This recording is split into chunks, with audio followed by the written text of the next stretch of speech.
AKG ഭവനിൽ പൊതുദർശനം പുരോഗമിക്കുകയായിരുന്നു. അതിന്റെ അവസാന ഘട്ടത്തിലേക്കാണ് അവിടെ നിന്ന് ദൃശ്യങ്ങളാണ് നമ്മൾ കാണുന്നത്.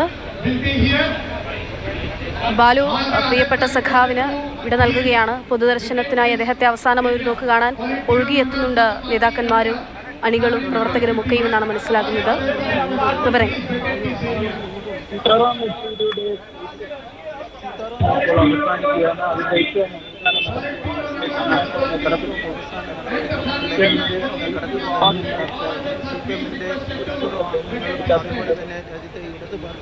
ബാലുവിന്റെ ഓഡിയോ AKG ഭവനിലെ പൊതുദർശനം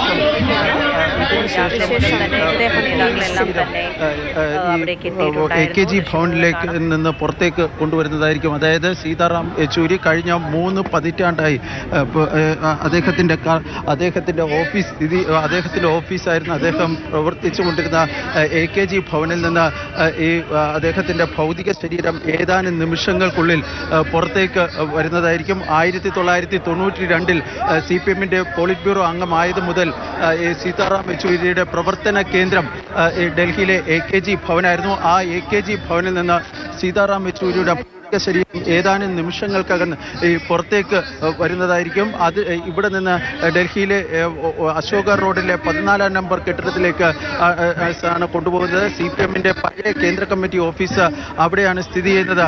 അത്യന്തം വൈകാരികമായ രംഗങ്ങളാണ് ഇപ്പോൾ ഡൽഹിയിലെ AKG ഭവനിൽ നമുക്ക് കാണാൻ വേണ്ടി കഴിയുന്നത്. അദ്ദേഹത്തിന്റെ യെച്ചൂരിക്കൊപ്പം ഉണ്ടായിരുന്ന അദ്ദേഹത്തിനോട് ഒപ്പം പ്രവർത്തിച്ചിട്ടുള്ള അദ്ദേഹത്തിന്റെ പ്രിയ സഖാക്കൾ അദ്ദേഹത്തിന് അന്തിമോപചാരം നൽകുന്ന കാഴ്ചയാണ് നമുക്കിപ്പോൾ കാണാൻ വേണ്ടി കഴിയുന്നത്. പോളിറ്റ് ബ്യൂറോ അംഗങ്ങൾ, പാർട്ടിയുടെ മുൻ ജനറൽ സെക്രട്ടറി പ്രകാശ് കരാട്ടിന്റെയും അതുപോലെ തന്നെ മുഖ്യമന്ത്രി പിണറായി വിജയൻ, ത്രിപുര മുൻ മുഖ്യമന്ത്രി മണിക് സർക്കാർ, പോളിറ്റ് ബ്യൂറോ അംഗം എ ബേബി, CPM സംസ്ഥാന സെക്രട്ടറി MV ഗോവിന്ദൻ, ബുദ്ധദേവ് ബിപിൻ ബസു തുടങ്ങിയ പ്രധാനപ്പെട്ട പോളിറ്റ് ബ്യൂറോ അംഗങ്ങളെല്ലാം തന്നെ സീതാറാമിന് അന്തിമോപചാരം അർപ്പിക്കുകയാണ്. ഇതിന് ശേഷം ഈ ഭൗതിക ശരീരം ഇവിടെ നിന്ന് ഞാൻ നേരത്തെ പറഞ്ഞതുപോലെ തന്നെ 14 അശോക റോഡിലേക്ക് കൊണ്ടുപോകുന്നതായിരിക്കും. ഏതാണ്ട് 2 കിലോമീറ്ററോളം ദൈർഘ്യമേറിയ, അതായത് CPM-ന്റെ ഇപ്പോൾ AKG ഭവനിൽ നിന്ന്, ഇപ്പോഴത്തെ കേന്ദ്ര കമ്മിറ്റി ഓഫീസായ AKG ഭവനിൽ നിന്ന് 14 അശോക റോഡ് വരെയുള്ള 2 കിലോമീറ്റർ ദൈർഘ്യം വിലാപയാത്രയായാണ് കൊണ്ടുപോകുന്നത്. അവിടെ നിന്ന് ഭൗതിക ശരീരം all India institute of medical സയൻസസിലേക്ക് കൊണ്ടുപോകും. യെച്ചൂരിയുടെ ആഗ്രഹപ്രകാരം, യെച്ചൂരി നേരത്തെ തന്നെ ആവശ്യപ്പെട്ടത് പ്രകാരം അദ്ദേഹത്തിന്റെ മൃതദേഹം വിദ്യാർത്ഥികളുടെ പഠനാവശ്യത്തിനായി, മെഡിക്കൽ വിദ്യാർത്ഥികളുടെ പഠനാവശ്യത്തിനായി കൈമാറുവാൻ വേണ്ടി തീരുമാനിച്ചിട്ടുണ്ട്. ഇന്ന് രാവിലെ 11 മണി മുതൽ ഈ ഭൗതിക ശരീരം ഇവിടെ പൊതുദർശനത്തിന് വച്ചിട്ടുണ്ടായിരുന്നു.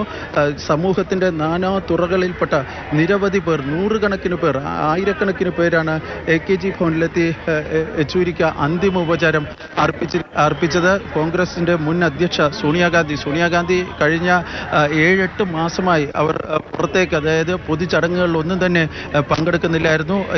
ഈ ആരോഗ്യപരമായ പ്രശ്നങ്ങൾ കാരണം സോണിയ ഈ ചടങ്ങുകൾ ഒന്നും തന്നെ പങ്കെടുക്കുന്നില്ലായിരുന്നെങ്കിൽ കൂടിയും തൻ്റെ ഏറ്റവും പ്രിയപ്പെട്ട സീതാറാം യെച്ചൂരിക്ക് അന്തിമോപചാരം അർപ്പിക്കുന്നതിനായി ഇന്ന് രാവിലെ AKG ഭവനിൽ എത്തിയിരുന്നു. സോണിയാഗാന്ധിക്കൊപ്പം P. ചിദംബരവും അതുപോലെ തന്നെ കോൺഗ്രസിന്റെ മുതിർന്ന നേതാക്കളും ഉണ്ടായിരുന്നു. തമിഴ്നാട്ടിൽ നിന്ന് MK സ്റ്റാലിൻ്റെ മകൻ ഉദയനിധി സ്റ്റാലിൻ, അതുപോലെ തന്നെ ഉത്തർപ്രദേശിലെ മുൻ മുഖ്യമന്ത്രി അഖിലേഷ് യാദവ് തുടങ്ങി നിരവധി പേരാണ് ഈ സീതാറാം യെച്ചൂരിക്ക് അന്തിമോപചാരം അർപ്പിക്കുന്നതിനായി ഇവിടെ എത്തിച്ചേർന്നിട്ടുണ്ട്. ദൃശ്യങ്ങൾ നമുക്ക് കാണാം. സഖാവ് ബൃന്ദാക്കാരാട്ടൊക്കെ ചേർന്നുകൊണ്ടാണ് അദ്ദേഹത്തിൻ്റെ മൃതദേഹം അവിടെ നിന്ന് മാറ്റുന്നത്. ഒരു പക്ഷേ നമ്മൾ ഇങ്ങനെ സ്ത്രീകളായിട്ടുള്ള നേതാക്കൾ അത്തരത്തിലുള്ള കാര്യങ്ങളൊക്കെ ചെയ്യുന്നതൊക്കെ നമ്മൾ കാണുന്നത് വളരെ കുറവാണ്. സഖാവ് സീതാറാം യെച്ചൂരി, സഖാക്കളുടെ സഖാവായിട്ടുള്ള യെച്ചൂരിക്ക് അന്ത്യാഭിവാദ്യം മുഴക്കിക്കൊണ്ട് പല ഭാഷകളിൽ നമ്മളത് കേൾക്കുകയാണ്.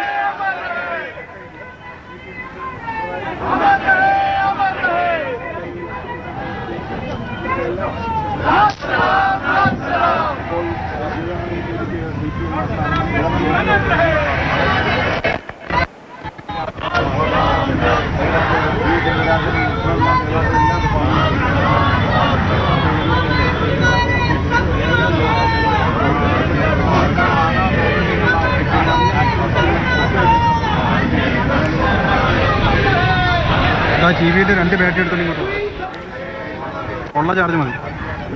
വൈകാരികമായിട്ടുള്ള ദൃശ്യങ്ങളാണ് നമ്മൾ കണ്ടുകൊണ്ടിരിക്കുന്നത്. പല ഭാഷകളിൽ ലാൽ സലാം എന്ന് പറയുന്നത് മാത്രം ഒരേ ശബ്ദത്തിലാണെങ്കിൽ പോലും പല ഭാഷകളിൽ അന്ത്യാഭിവാദ്യം മുഴക്കുകയാണ് പ്രിയ സഖാവിന്. വിളിച്ചു കൊടുക്കുന്ന മുദ്രാവാക്യം വിളിച്ചു കൊടുക്കുന്ന ആരാണെങ്കിലും ഏറ്റുവിളിക്കുന്ന സഖാക്കൾ ഒരുമിച്ച് ലാൽ സലാം എന്ന്. ഇല്ല ഇല്ല മരിക്കുന്നില്ല, ജീവിക്കുന്നു ഞങ്ങളിലൂടെ എന്നാണ് സഖാക്കന്മാർ നേതാക്കൾ മരിക്കുമ്പോൾ രക്തസാക്ഷികളാകുമ്പോഴൊക്കെയും ആ മുദ്രാവാക്യമാണ് ഉയർത്തുന്നത്. സീതാറാം യെച്ചൂരി മരിക്കുമ്പോൾ അങ്ങനെ തന്നെയാണ്. അത് ആ തരത്തിൽ തന്നെയാണ് അദ്ദേഹം മുന്നോട്ട് വെച്ചിട്ടുള്ള, അദ്ദേഹം വഴി കാട്ടിയിട്ടുള്ള പാത ഏതോ ആ പാത ഇവിടെ ബാക്കിയാക്കിയാണ് അദ്ദേഹം മടങ്ങുന്നത്. മരണത്തിലും അദ്ദേഹം ഒരു പഠന വസ്തുവായി മാറുന്നു എന്നുള്ളതാണ്. അദ്ദേഹം ഒരുപാട് വായിക്കാൻ പഠിക്കാനുള്ള ഒന്നായി മാറുന്നു എന്നുള്ളതാണ്. ഡൽഹി എയിംസിന് അദ്ദേഹത്തിൻ്റെ മൃതദേഹം വിട്ടു നൽകുകയാണ്. ഇന്ത്യൻ രാഷ്ട്രീയത്തിൽ യെച്ചൂരി യുഗം അവസാനിക്കുകയാണ്. പക്ഷേ AKG ഭവനിൽ ഇത്രയും നാളും നമ്മൾ കണ്ടതാണ്, AKG ഭവനിൽ ഇനി യെച്ചൂരി ഇല്ലാത്ത യോഗങ്ങളായിരിക്കും, യെച്ചൂരി ഇല്ലാത്ത ചർച്ചകളായിരിക്കും നടക്കാൻ പോവുക. പക്ഷേ അദ്ദേഹം വഹിച്ച പങ്ക്, ഇന്ത്യൻ രാഷ്ട്രീയത്തിൽ എമ്പാടും അദ്ദേഹം വഹിച്ച പങ്ക് 72 വയസ്സാണ്. 72 വയസ്സിൽ നേരത്തെ ബാലു തന്നെ സൂചിപ്പിച്ചു. 3 പതിറ്റാണ്ടായി യെച്ചൂരി ഏറ്റവും കൂടുതൽ ഉണ്ടായിരുന്ന എവിടെയാണോ അത് AKG ഭവനിലാണ്. അതേ AKG ഭവനിൽ നിന്ന് അവസാനമായി അദ്ദേഹം AKG ഭവനിലേക്ക് അദ്ദേഹം എത്തുന്നു. അവിടെ നിന്ന് അദ്ദേഹം ഇറങ്ങുകയാണ്. ജീവനറ്റ സീതാറാം യെച്ചൂരി അവിടെ നിന്ന് ഇറങ്ങുകയാണ്. ഇറങ്ങുമ്പോൾ ഒരുപാട് കാര്യങ്ങൾ പാർട്ടിക്കും ഈ രാജ്യത്തിനും ഒക്കെ നൽകി അവശേഷിപ്പിച്ചുകൊണ്ടാണ് അദ്ദേഹം അവിടെ നിന്ന്. ബി ബാലഗോപാൽ ഉണ്ട്. ബാലു, വിലാപയാത്രയാണ് ഇനി, അതിനുശേഷം എയിംസിന് കൈമാറും. ഇപ്പോൾ കഴിഞ്ഞ ദിവസം JNUവിൽ കണ്ടു, അദ്ദേഹത്തിന്റെ വസതിയിൽ കണ്ടു, AKG ഭവനിൽ നമ്മളിപ്പോൾ കണ്ടുകൊണ്ടിരിക്കുന്നു. അങ്ങനെ വഴിയിലുടനീളവും അദ്ദേഹത്തിന് അവസാന യാത്രയയക്കാൻ പ്രിയ സഖാവിനെ കാണാൻ നിരവധി ആൾക്കാരുണ്ടാകും.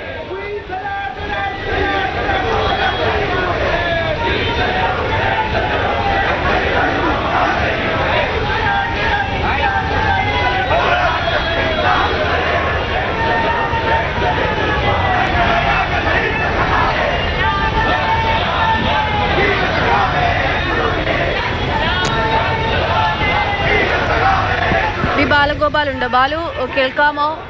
നമ്മൾ ഈ കാണുന്നതൊക്കെ അത്യന്തം വൈകാരികമായിട്ടുള്ള ദൃശ്യങ്ങളാണ്. ഒരുപക്ഷെ ഇനി ഇങ്ങനൊരു സഖാവില്ല എന്ന് തന്നെ നമുക്ക് പറയാം. ഇങ്ങനൊരു നേതാവില്ല കമ്മ്യൂണിസ്റ്റ് പാർട്ടിക്ക്. പ്രതിപക്ഷ നിരയിൽ ഇത്തരത്തിൽ ആളുകളെ ഒത്തൊരുമിപ്പിച്ച് മുന്നോട്ട് കൊണ്ടുപോകാൻ തക്ക വിധത്തിൽ ഒരു നേതാവില്ല എന്നുള്ളത് നമുക്ക് മറ്റൊരു ചിന്തയ്ക്കും ഇടം കൊടുക്കാതെ തന്നെ പറയാവുന്നതാണ്. ഇപ്പോൾ AKG ഭവനിൽ നിന്ന് മൃതദേഹം പുറത്തേക്ക് ഇറക്കുന്ന കാഴ്ചയാണ് കണ്ടുകൊണ്ടിരിക്കുന്നത്. വിവരങ്ങൾ നൽകും.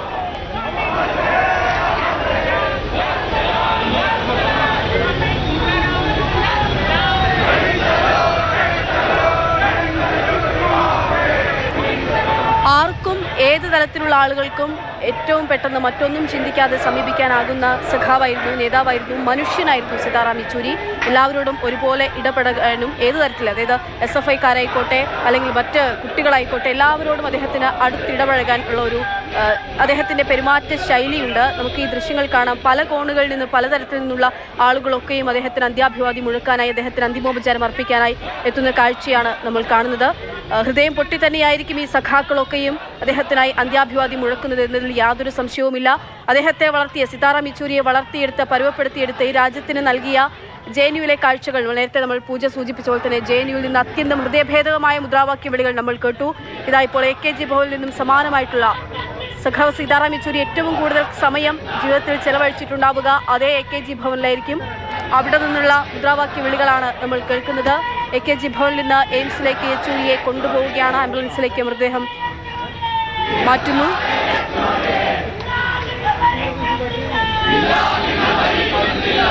കേരളത്തിൽ നിന്നുള്ള സഖാക്കളാണ്. വിലാപയാത്ര അല്പസമയത്തിനുള്ളിൽ തന്നെ ആരംഭിക്കുന്നതായിരിക്കും. ഈ ആംബുലൻസിൽ അദ്ദേഹത്തിൻ്റെ മൃതദേഹം ഇപ്പോൾ കയറ്റിയിട്ടുണ്ട്. ഇവിടെ നിന്ന് വിലാപയാത്രയാണ് ഡൽഹിയിലെ CPMൻ്റെ പഴയ കേന്ദ്ര കമ്മിറ്റി ഓഫീസ് സ്ഥിതി ചെയ്തിരുന്ന 14 അശോക റോഡിലേക്ക് കൊണ്ടുപോകുന്നത്. ഏതാണ്ട് 2 കിലോമീറ്ററോളം ദൈർഘ്യമേറിയ വിലാപയാത്രയാണ് ഇപ്പോൾ നടക്കാൻ വേണ്ടി പോകുന്നത്. ഈ യെച്ചൂരിക്ക് യാത്രാമൊഴി ഏകുന്നതിനായി 100 കണക്കിന് പേരാണ് ഇവിടെ എത്തിച്ചേർന്നിട്ടുള്ള ഈ വിലാപയാത്രയുടെ ഭാഗമായി എത്തിച്ചേർന്നിട്ടുള്ളത്. ഇന്ന് രാവിലെ മുതൽ തികച്ചും വൈകാരികമായ അന്തരീക്ഷമായിരുന്നു AKG ഭവനിൽ. അദ്ദേഹത്തിൻ്റെ മൃതദേഹം, ഭൗതിക ശരീരം വച്ചിരുന്ന AKG ഭവനിൽ നമുക്ക് കാണാൻ വേണ്ടി കഴിഞ്ഞിരുന്നത്. സമൂഹത്തിൻ്റെ നാനാ തുറകളിൽപ്പെട്ടവരായിരുന്നു യെച്ചൂരിക്ക് യാത്രാമൊഴി നൽകുന്നതിനായി AKG ഭവനിൽ എത്തിയിരുന്നത്. കോൺഗ്രസിൻ്റെ മുൻ അധ്യക്ഷൻ സോണിയാഗാന്ധി, അതുപോലെ തന്നെ മുൻ ഉപരാഷ്ട്രപതി ഹമീദ് സയ്യിദ് അൻസാരി, സമാജ്വാദി പാർട്ടി നേതാവ് മുലായം സിംഗ് യാദവിൻ്റെ മകൻ അഖിലേഷ് യാദവ് തുടങ്ങി നൂറുകണക്കിന് നേതാക്കളാണ് യെച്ചൂരിക്ക് യാത്രാമൊഴി അന്തിമോപചാരം നൽകുന്നതിനായി AKG ഭവനിൽ എത്തിച്ചേർന്നിരുന്നത്. ഈ